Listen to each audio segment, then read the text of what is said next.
So Sapa is 1,500 meters above sea level, and in January it's often covered in low cloud and mist, and boy, they are not kidding. You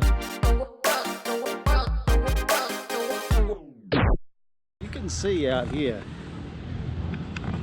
how little you can actually see, because it is cloudy and misty, and it's going to be like this all day. So I'm going to go and find a coffee, and then I might go and have a nap until later on. I've done quite a bit of trekking so far.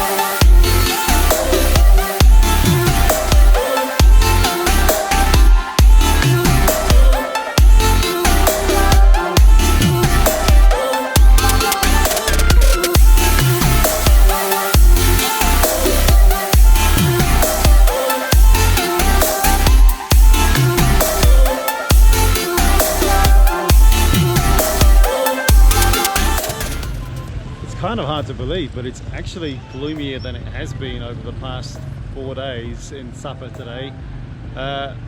Yeah, it's just take a look around. That's actually like an amphitheater behind me here, and around here you can see the Catholic Church behind me. You can barely make it out in the gloom, I'm guessing.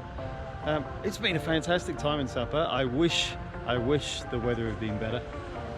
But you know, we've had an experience in the mist and the clouds, and I'd love to come back here in maybe April or something like that, in a different time of the year where it may be a bit clearer and you get a completely different experience. Still, it's a good reason to come back. We're off to Hanoi today on a sleeper bus at 3:30 in the afternoon, so that's going to be interesting. So here we are on the sleeper bus with him, but it is the middle of the day. Have a look around. All right, 6 hours. Yeah, let's go.